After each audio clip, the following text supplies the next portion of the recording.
Welcome to the session of the Institutional Investor's Perspective. My name is Heather McGee. I am the Chief Operating Officer at 17 Asset Management, an impact finance firm designing investment products that generate both a financial return and contribute to the achievement of the UN Sustainable Development Goals. This past year, we have seen billions of dollars in the US alone being pledged towards investments that are addressing the racial wealth gap. We are looking to explore the authenticity in those commitments, the effectiveness in those commitments, and the approach to those commitments. All three of the firms represented here today have communicated commitments for change. We wonder, with all the money being committed, are there enough investment products that are properly structured with the right elements to deliver on the commitments, both financially and impactfully? Today, we have an incredible panel to give feedback on these questions. Starting with, we have with us today Ray Ramsey, the Managing Director at Lafayette Square, which was founded in 2020 with the mission of being the leading provider of impact-driven capital. Ray is an American social justice entrepreneur and author. And in addition to his role at Lafayette Square, he also serves as founder and CEO of Century Tech. Ray is a director on numerous boards, including Morgan Stanley Institute for Sustainability, MMGL Real Estate, LISC, and the Washington Jesuit Academy. He is interim CEO, trustee, and member of the investment committee at Nathan Cummings Foundation. Also with us today is Andy Rachlin, who is the managing director for lending and investment at Reinvestment Fund, which is a community development finance institution, or CDFI, based in Philadelphia. Andy has been at Reinvestment Fund since 2012. At the firm, Andy oversees business development, credit analysis, and transaction structuring across asset classes, and takes an active role in new product development. Andy also founded and serves as the Chief Investment Officer of the firm's Registered Investment Advisor subsidiary, through which Reinvestment Fund raises and manages a family of private funds focused on community development and clean energy initiatives. Paul Rabinovitch is principal of real estate at New Island Capital, an investment firm exclusively investing into positive solutions to the world's most pressing problems. At the firm, Paul employs real estate impact investment strategies to improve the quality, resilience, and vitality of communities, as well as our overall planetary health. So that is who is with us today. We are lucky to have such an esteemed group of institutional investors here to dive into our conversation. And each of you have a particular interest in Philly. And so if I could, I'm going to turn it to each of you to ask, to share with us what your personal relationship is with the city. And maybe Ray, I'll turn it to you first. Well, it's easy because that's where my family brought us up. And many years ago, my mother's people came up from New Orleans and my father's people came up from South Carolina, and Philadelphia was the meeting spot. And so I have family in North Philadelphia. I was born and raised in West Philly. And so once a Philly guy, always a Philly guy. That's really it. And when we started this new firm, Lafayette Square, we decided that we would select certain cities to work in, and I had a twinkle in my eye for Philadelphia, so here we are. Lucky Philly. Well, Ray, glad to have you here. Andy, we'd love to hear from you what your personal relationship with the city is. Sure. I am proudly a Philadelphian by choice. Like many, I suspect, young people, I did a stint in New York in my early 20s, and there came that existential moment where I asked myself, do I want to be a New Yorker? And I had this epiphany that there was a better way. And so I thought about the different places that you could make a life and a home. And for lots of reasons that I think we'll actually get to talking about today, as we talk about why Philadelphia is a great city for real estate investment, I chose Philly, and I was lucky enough to get to come here and work in city government and work at the school district and be at the Reinvestment Fund, which is a longtime Philly organization. And so I've gotten to become, in my little way, that probably would not be recognized by lifelong Philadelphians, a local. Awesome, Andy. Paul, we'd love to hear from you. Sure. Well, thank you for inviting me to speak, and it's an honor to join Ray and Andy on this panel. And like them, I'm also proudly identify with being a Philadelphian, even though I don't live in Philly anymore. But I was educated in Philly. I lived in Germantown and went to high school in Philadelphia, and also went to University of Pennsylvania. And then following that, I followed in my mother's footsteps, who is sort of a pioneering female developer, which 30 years ago was pretty rare to have a female developer working in Philly, and started working with her in developing various communities in and around Philadelphia. So I've redeveloped areas in Manayunk, West Philly, Northern Liberties, South Kensington, for affordable housing, urban infill, historic preservation, all sorts of different types, and got to know Philadelphia really well and its communities and the landscape and the people there, and we'll just always have a warm feeling about Philadelphia, its growth and its future. Thanks again for inviting me. We're glad to have you here, Paul. Well, so all three of you are here today representing very different institutions, and so maybe to give the audience a little understanding of the different types of organizations you're at, we can do a quick speed round, and we'll start, Andy, with you. And the questions are, describe the type of investor you would describe yourself as, your investment approach, the types of investments you make, and the typical range in transaction size. Sure. So Reinvestment Fund is effectively a boutique private credit fund, if we had to sort of use the words of the financial services world, focused exclusively on impact investing. We work across the country, but with particular focuses in a couple of markets: Philadelphia, Baltimore, DC, and Atlanta, and across some specific asset classes: education, healthcare, housing, clean energy, and sort of broadly speaking, commercial real estate are our primary areas of focus. We do mostly what I would call project finance, frequently real estate, but also other kinds of equipment or physical infrastructure, and some what I would call corporate finance, although frequently it's really to a nonprofit, or it's not traditional corporate finance. And our transaction size ranges fairly widely. Our smallest transactions are probably generally in this $200,000 range, and they go all the way up to about 10 million.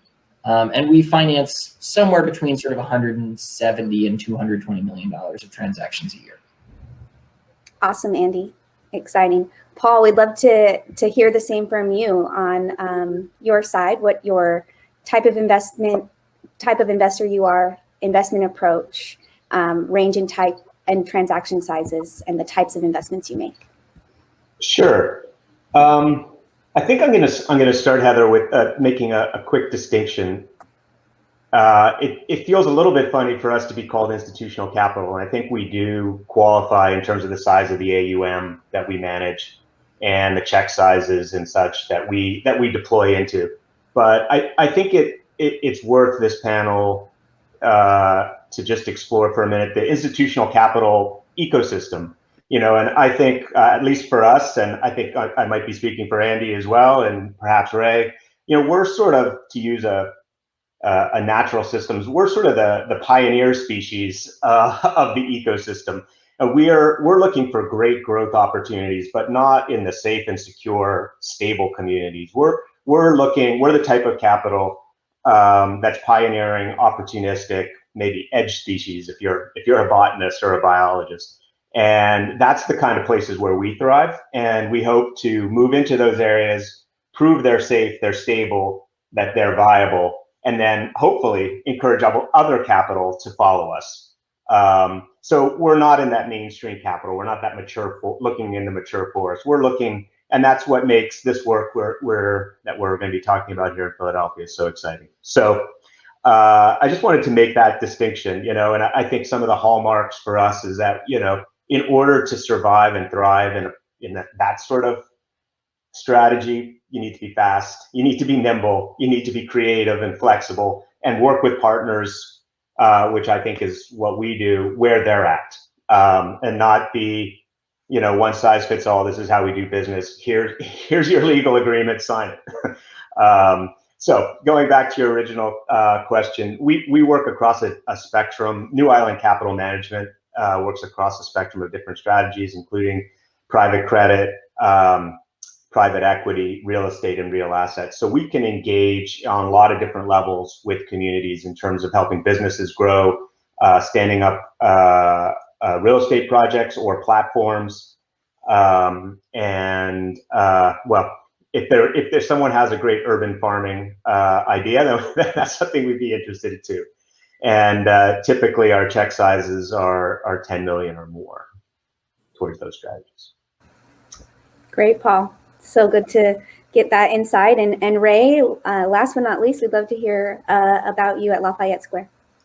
Sure, and happy to talk about us. Because we've only been around for not even a year. And, right. And I say, we had a founder that, like many of us, felt really unease with the George Floyd situation, COVID, and what was going on in the country, and the unrest. And so we were basically birthed out of that. And I look at it as sort of the hopefulness that comes out of that restlessness and that lack of hope. And suddenly several key players in the country came together and said, we're going to create this diverse owned platform so that we could put money out across the country and really focus on solutions. So we are place-based, solution provided capital. And so we're looking to municipalities to work with them in partnership to solve a series of issues. And we're really looking at large macro issues. A lot of the things that we're going to talk about today, the wealth divide that exists in our country based on the color of someone's skin and other key issues like that. So when we view putting capital into communities, it's not merely deploying capital and getting that as a return, but we're looking at what else comes because of that. And it's really the deep meaning of impact. And I'm looking to getting into that because I have a concern across the country that this has become the latest tagline for just capital that wants to do exactly everything pretty much the same. So we work in multiple asset classes, affordable housing. We're creating business development corporations, BDCs, in regions across the country. So we have a strategy to drive impact in a number of communities across the country. And we're very excited. And we've got people that come from private capital, people that come from impact investing, and people who come from community development, all converging together. So it's pretty exciting. Very exciting, Ray. Really cool. Good luck with all of your efforts there. And following on these themes, I'm going to take it to you, Paul, first. As an asset management firm that reflects the interest of a large family, how are you achieving the objectives of the family that you represent? Sure. Thanks for the question. So New Island Capital Management works on behalf of a single family. We're, for all intents and purposes, we advise a family office. And we have the great privilege, really, of not only managing their wealth for them, but also being given a lot of latitude in terms of what we can invest in, what we can explore, how we can create change. And that's really one of the only mandates that we have, which is that our capital is intended to create change, that it has a positive social benefit. And at least in real estate, that positive social benefit should fall within three very broad areas: the environment and sustainability, and improving planetary health,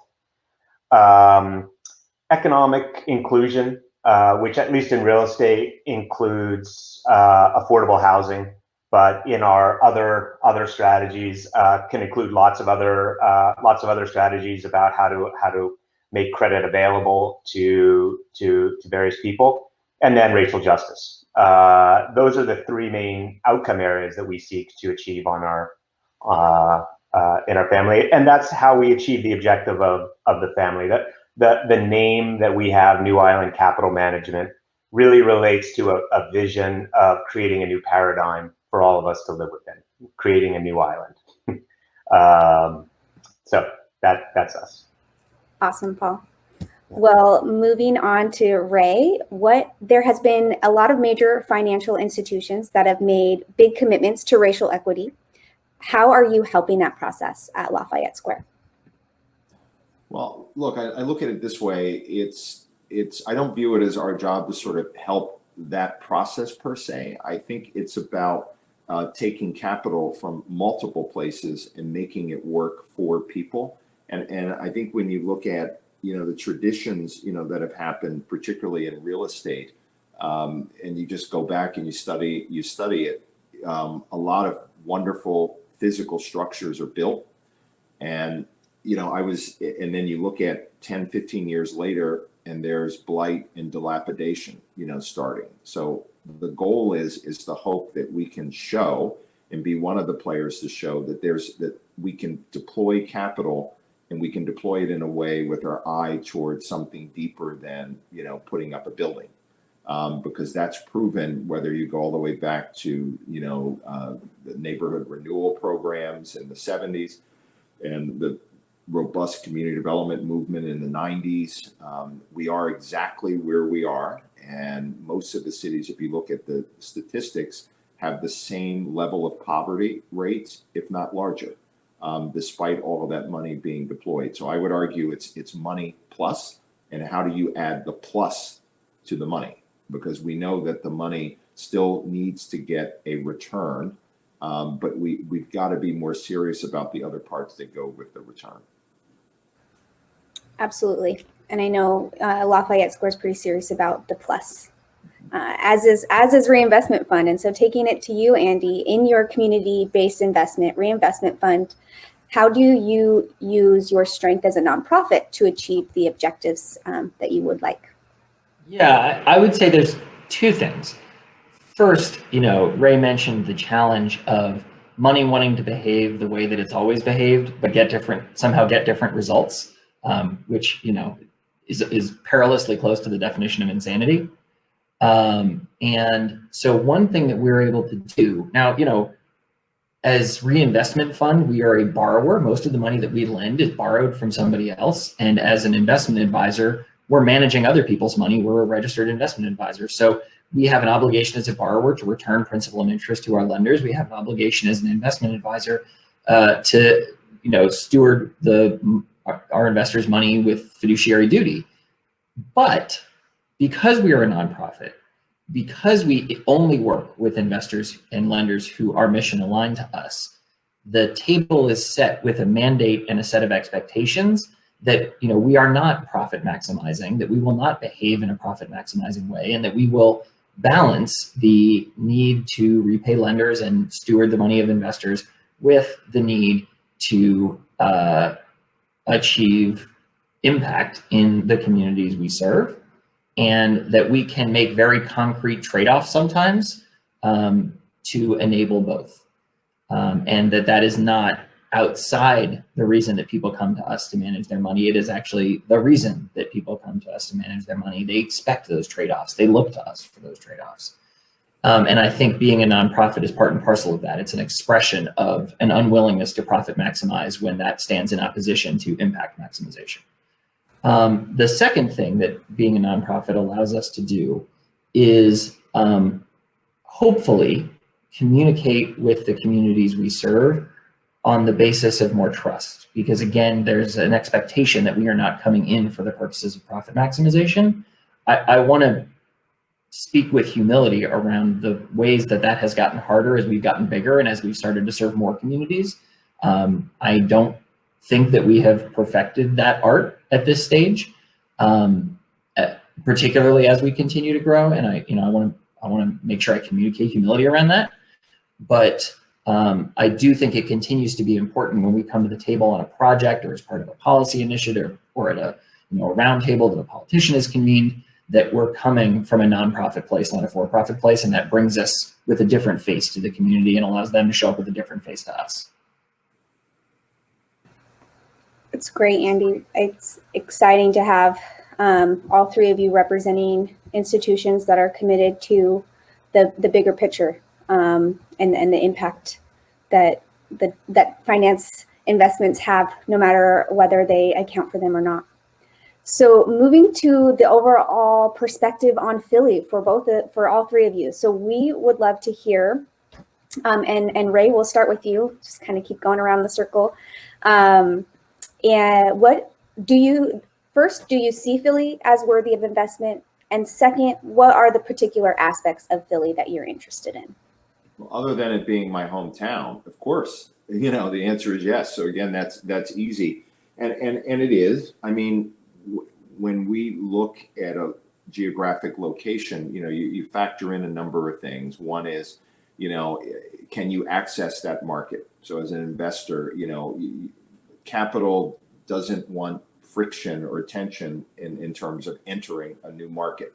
And so I think it's a very accessible market.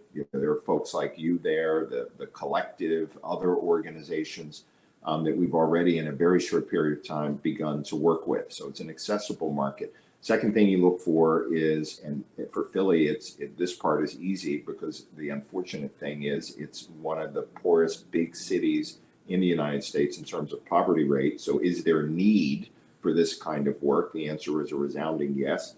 And then lastly, opportunity. And so the flip side of the need part is the opportunity. And it is a city that is eager to attract additional capital and is willing to work with you to deploy that capital. And there's some great civic strength there, in social capital, in community-based organizations, intermediaries like LISC and other organizations that exist there. So it creates an exciting ecosystem of players in order to work with. So I'm bullish on some good things can be done.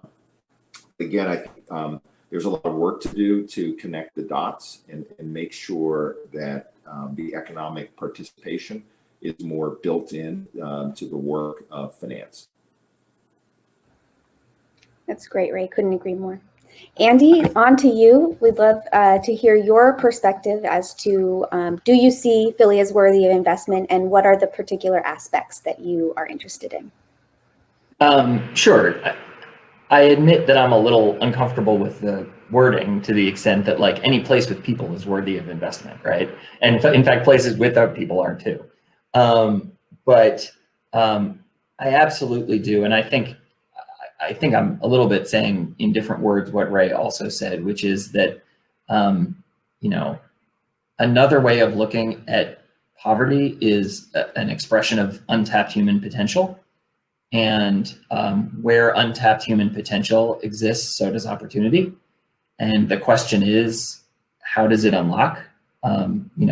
The macro history of wealth creation and the measurable improvement of human life in terms of health and lifespan and stability and all of those ways that we measure quality of life over not the last 50 years, but the last hundreds of years has been about creating wealth where there was poverty. So to me, Philly, continues to represent that opportunity. That's great, Andy. Paul, last but not least, love to hear the same from you. Tough to follow these two. I think they've ticked off many great reasons why Philly's great. I'd add two to our list. One is I think it's worth noting that investing in Philadelphia somewhat depends on your perspective and your investment strategy. And for us, it's well suited because we look to be long-term investors. We have a 10-year horizon plus. At least in the real estate transactions that we do, we consider ourselves as possibly never sellers. Acquire or build properties and then preserve the impact, whether it's affordability or inclusion, by holding it, not exposing it back to the market where someone might change it around. So Philadelphia is such a stable market. It has been so predictable for so long that it's well suited for an investor with our perspective of 10 years. There's lots of other institutional capital and others who want to do momentum plays in fast growing markets. They want to come in and out in 5 years and so forth. And perhaps Philadelphia is also suited for that, but I think it's best suited for for investors who have a long-term view. I'd add to that. I also think on a macro scale, which will help Philadelphia, is we're at an area, a time of history where there's this confluence of factors that I think making investing in urban areas, especially in real estate, particularly opportune. Where we have opportunity zones in place that give pretty powerful tax benefits to those who can deploy through opportunity zones. We have historic low interest rates, and we possibly have infrastructure financing coming to complement all of those actions. So there is a possibility of this really strong tailwind to help rebuild and build our communities and our cities up from across a lot of different areas, from affordable housing to accessibility to transit oriented. And so that to us, I think when we look at it from that macro perspective, we think Philadelphia would also benefit from all of those kind of tailwinds, and it makes more sense to go to Philadelphia and other places that are well connected, other cities that are well connected by transit, and other cities that have great access to education and resources. Thank you, Paul. Yep. Moving into the real estate opportunity in Philadelphia specifically, and Andy, we'll have you take this one away first. What would be some of the considerations and requirements you would look to have in an investment structure that is real estate focused in Philadelphia? That's a good question. So structure, like in terms of investment structure, I don't know that my requirements in Philly would be particularly different than my requirements anywhere else. But I would say that in terms of investment strategy, to go back to some of the points that Paul made, a long-term view is important. Philly is a city that has boomed and busted less than other places, and I think that's likely to continue by virtue of the sort of industries that call Philadelphia home. So long-term view matters. It's not as good a city for like quick in, quick out. I also would look for an investment strategy that seeks to take advantage of what I would view as some of Philadelphia's greatest strengths from both an economic and an impact perspective. One of those, for example, is the sort of great abundance of space relative to population size. If you think about Philadelphia relative to cities that have boomed much harder and created much more stress, especially for low-income people in those places because of those booms, places like New York or Seattle, they are physically much more constrained than Philadelphia. Geographically, there's just less dirt relative to population. And so investment strategies that seek to capitalize on that and create economic opportunity while avoiding some of the pitfalls of what we might call gentrification are sort of especially attractive, again, both from taking advantage of economic opportunities like low land costs and impact opportunities like development without displacement. Great answer, Andy. Paul, taking it over to you, would love to hear what considerations and requirements you'd look to have in investment structure or strategy focused on real estate in Philly. Sure. I'll say a few things. One is just overarching. We are relationship-oriented investors, not transactional. So what we're looking for is to establish a relationship with a sponsor that will be long-term, as well as with the community that we're investing in. And so, as I said earlier, we are long-term investors. We contemplate that there will be other opportunities to continue our investment, either with our original sponsor or in the community. So we're looking for, to use a nonprofit word, the theory of change in the area that we're going into, and does it make sense? And is there a way in which we can see that this community is going to have like a steeper trajectory with the capital that we're deploying, as well as other people's capital. And that's an important component to us, is we don't necessarily look to be, the sole capital provider. We try to find other capital that are coming into the same community, capital like, the TRF or public sources or other private capital, as just indications and validations, and also greater success, less risk, that this area can succeed. In terms of working with sponsors, we really look to them to have a commitment to impact, and a commitment, that drives through their whole organization. Candidly, we've had really poor results when we worked with conventional sponsors and tried to have them create impact. That those results tend to be fraught. So we look for partners where it's part of their DNA. It's in their mission statement. It's part of how they do business. And we also look for developers who've had a tight commitment and engagement with that community, perhaps for a long time. We don't invest with folks who are overriding community wishes to build something or put something in place. And then we have a whole impact checklist that's probably, I don't know, about 30 different items, 30 different aspects, ranging across what I mentioned earlier: sustainability, economic inclusion, racial justice. There's a lot you can do in a real estate transaction to include many of those things, and we like to try to include as much as we can that benefit the business plan. Paul, it's great. That's why we named the event Real Estate as a Portal to Change, because there's so much that you can have impact on in real estate development if you are kind of working to meet any of those probably 30 requirements you've listed. And I know Ray, Lafayette Square's got some large anchors around that. But perhaps just on this, we'll get into impact measurement in a minute, but around investment structures or strategies, what are the considerations and requirements you have or look for around real estate? We've heard most of them. I mean, by the time you go last on a question like that, it's all pretty much been addressed. And I'm not going to bore the listeners with structures. You're financially underwriting the project. You are underwriting the organization itself.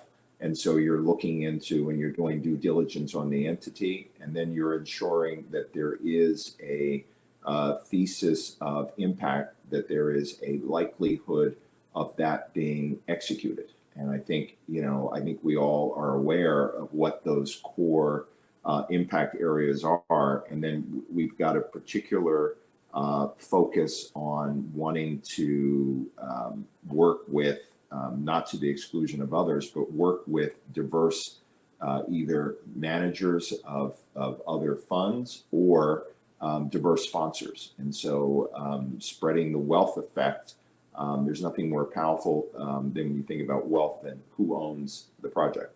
And so that is something that we are putting a lot of emphasis on, and we will be launching a foundation very soon, even though we're a pretty new organization, and we're committing a certain percentage of equity from the parent company and a certain percentage of profits, and we're seeding it with some money. And the whole focus is on diverse entrepreneurs, because we think that's one of the most, and I'll chair that foundation, but it's one of the most important things that we can do, because that addresses the dynamic of power and where that power sits and who sits across the table in what position. And I just think that that's got to be more overtly addressed when we talk about capital. Awesome, Ray. Glad you went last to clean it up with that. So moving on to why we're here today with the collective and the collective investment group. I know each of you have had the opportunity to have initial conversations with the management team or the leaders of the investment group for the collective. And the investment strategy is in its final stages of design, working to be launched in May. And starting with you, Paul, and then you, Ray, what are each of you hoping to see for an investment opportunity like the collective to accomplish and perhaps have as components to its features? Sure. I shared earlier that most of our, our minimum check size is $10 million equity into a project, and the project needs to deliver tangible, real impact. And I'm here to tell you that when you look across the country, the number of sponsors that are out there, developers who are able to deploy that size check and achieve impact is small. And there's not that many of them across the country. In fact, we tend to look for the developers first and then underwrite their market rather than the other way around. Then if you apply another filter and say we want to apply a racial justice filter and only invest in Black developers and Black sponsors, then it becomes even smaller. And there's lots of structural and systemic reasons why that is. And so, one of the things that really attract us to what your approach is at the collective is that this gives us a chance to deploy $10 million, but to have that $10 million allocated across a lot of really talented developers who can then become the next generation that we can invest in directly or others can invest in directly. There is a great need to develop the bench, and the new starting rotation for impact-oriented developers. And I think that this is a great conduit to do so. Thank you, Paul. Yeah. Ray, we'd love to hear your thoughts on the same. Yeah, I think, I met with you folks, I think it was maybe a year ago. And so the progress that's been made is really laudable. And I humbly, I can say, I think, you're off to a good start. The key is that, working with people so that access and information and processes and forms and documents can all be demystified. I think that one of the big roadblocks is sort of the information haves and the information have-nots. And I think that there's a lot of mysticism attached to investing and development and all of those sorts of things. So the more that we can share that so that people's skills can be on display and not these, artificial walls that have been created, it's what's held all of that untapped potential back. And so it's really got to be, it's like pulling that back and allowing more people to get into the game, have that seat at the table. That's what I meant about the dynamics of power. Because when you can come to the table like that, far too often, and there's developers that we're supporting now, very soon. It's not public yet, but they get involved in projects and they wind up doing the vast majority of the work. But because they're not showing up with equity or the balance sheet, they're just literally working for someone else, even though they're called a developer or a co-developer. We've got to have a lot less than that. And so when we think about what we're attempting to do, those are some of those dynamics that I was talking about. Real estate can be extractive or it can be inclusive. And I think it's a matter of making a choice, and where do we want to land? And what you're doing, what's happening with the collective, it creates a vehicle to be able to achieve some of the things that I'm talking about and others are talking about. Thank you, Ray. That's great. Andy, last but not least. Yeah, like Ray said, when you go third, there's not that much else to say. I guess feeling compelled to add something. I think two things. The power of your proposition at this moment is significant and has the potential, to my mind, to, going back to the things that Ray and I were saying earlier, convince investors that this is the moment and this is the opportunity to behave differently and engage in a fund that is profit-seeking, but not to the point where it is unfairly extractive from the developers doing the work. That it, I've been very pleased to hear from you, your focus on making sure that the bulk of the wealth creation that comes from the projects that the collective will invest in will stay with the entrepreneurs doing the work, for all of the reasons that that accrues to power in the way that Ray and Paul were talking about. And then second, the significant intentionality you have around not just, as the name suggests, not just being a vehicle for capital, but an ecosystem where there is transparency and the ability for lessons to be shared and mutual strength to be developed. And that you've put together an initial group of developers who were at lots of different places in their career, developing at lots of different scales, lots of different kinds of products, and that you're creating a platform for them to share and share alike, not necessarily the money or the projects, but the knowledge. That's very, very powerful and exciting.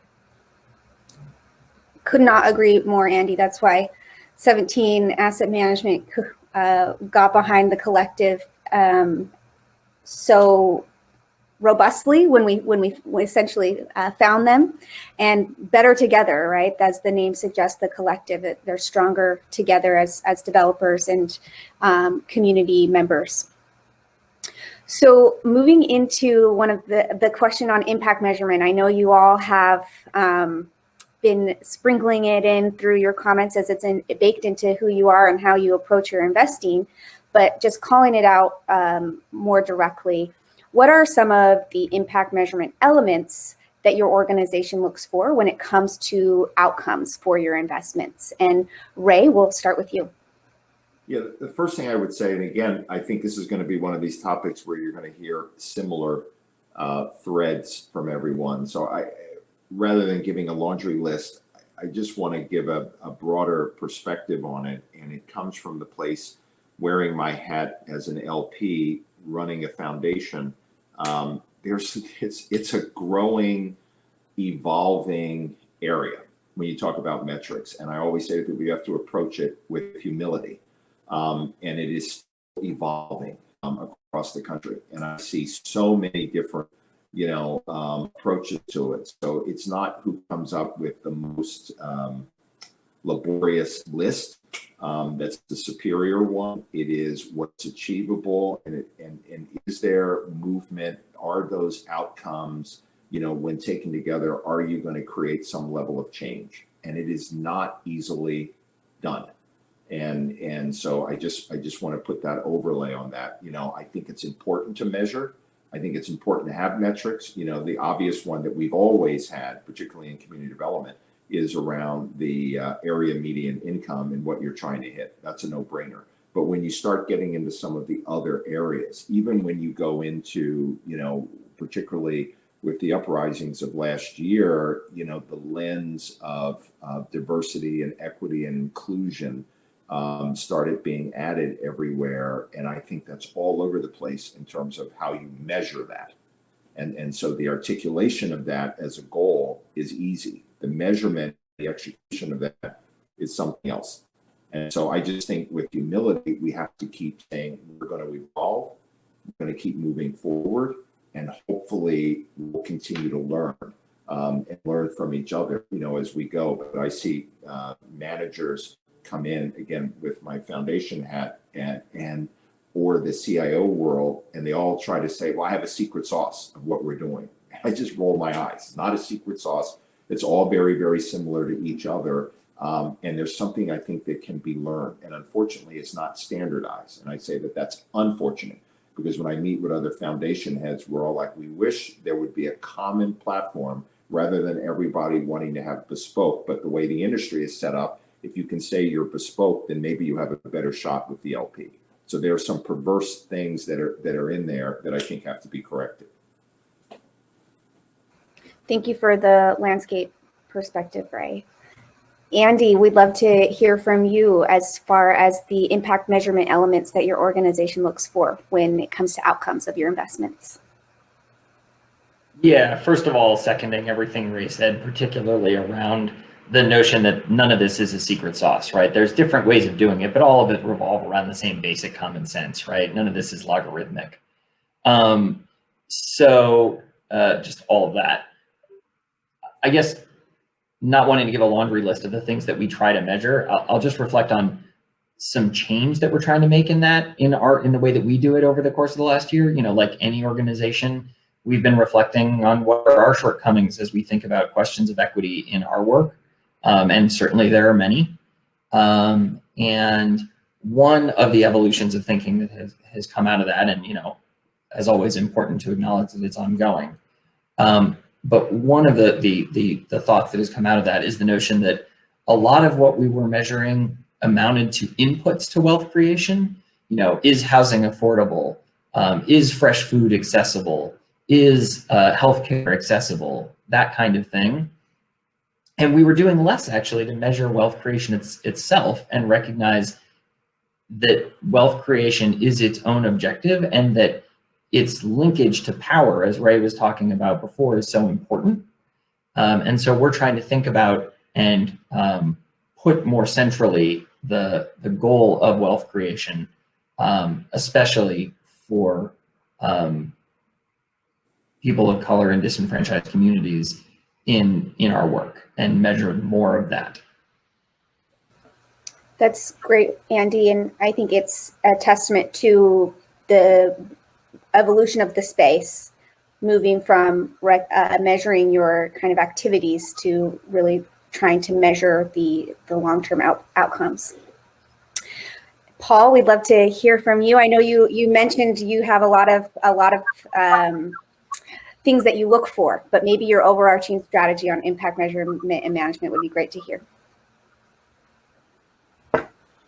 Sure. I think one key point to make is, from an overarching perspective, we have a fiduciary duty to deliver returns to our client. And so whatever impact we are assessing in a project, let's say, needs to be accretive to the business plan. It can't be a concessionary, impact-driven decision that this would be nice to have, but we're not going to get any return. It's just a cost to us. So we look at everything across all of the investments with that in mind. You know, is this going to be met well by the market? You know, does this serve a market need as well as a social need? And that's sort of our overall framework for looking at it. And then you're right, we have all of these different criteria, and it's not necessarily keeping criteria in order to force that on a developer, because that would be contrary to my first point.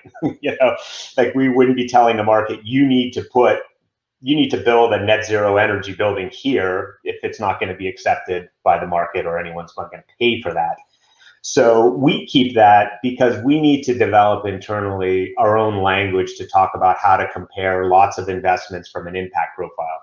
We have a really accessible language on the financial side. We could talk about IRRs and equity multiples and cash on cash yield, but we don't have the same language yet from trying to compare different investments across impact outcomes, and what is a good investment, you know, from that perspective, and how, you know, who has the best ideas about capturing as much impact as possible in a business plan that also delivers alpha. That's really the point that we have in developing this checklist, is to try to develop towards that impact metric. And, you know, I think as both Ray and Andy has said, we are humble and struggle along with that as much as anybody else. We don't have the solutions.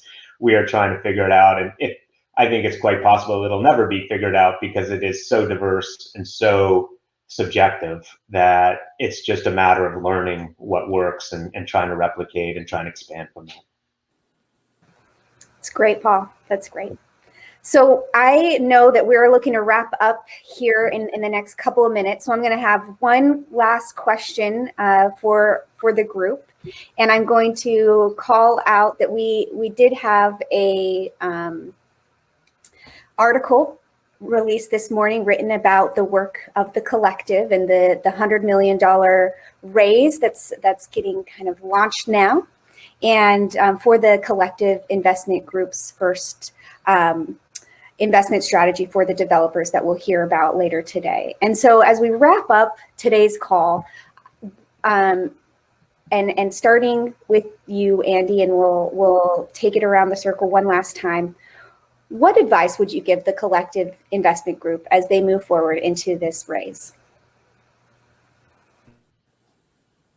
I want to preface this by saying that this is essentially the same advice that I give anybody who asks me this question for any kind of fund, because it could be heard as, there's not enough good investable opportunities steered by Black people, and that is explicitly not what I'm saying.